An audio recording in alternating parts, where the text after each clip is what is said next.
In today's video, I'm going to teach you how to check spelling and grammar in PowerPoint. Clean slides make your message easier to understand, and PowerPoint gives you reliable tools to catch typos and grammar slips as you build a deck. Let's begin with a quick manual review of your presentation.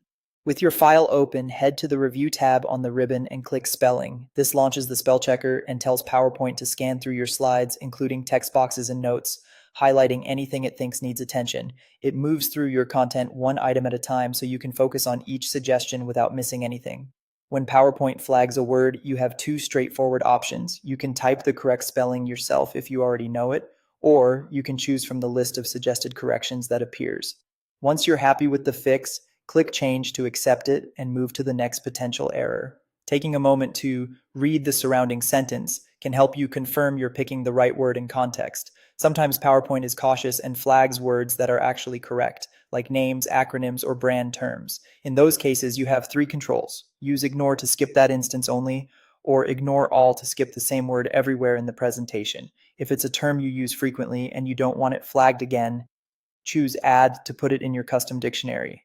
Reserve Add for words you trust so your future checks stay accurate. As you work, PowerPoint can also watch for mistakes automatically. You'll see red wavy lines under possible spelling errors as you type. To fix one on the spot, right-click the underlined word and select the correct option from the suggestions. This quick action helps you clean up text without breaking your flow. If you want to tailor how checking works, go to File, then Options, and select Proofing. Here you can enable or disable check spelling as you type, turn on grammar checking, and adjust how PowerPoint detects issues. These settings let you choose between a quieter workspace or more real-time guidance. If the red wavy lines feel distracting, you can hide spelling error marks in the same proofing area.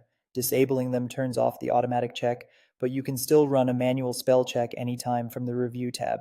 When you're finished adjusting, click OK to apply your settings and return to your slides. Finally, before you present, it's always smart to have another person review your deck for anything automated tools might miss. And that's it. If you found this tutorial helpful, don't forget to like this video and subscribe for more PowerPoint tips and tutorials.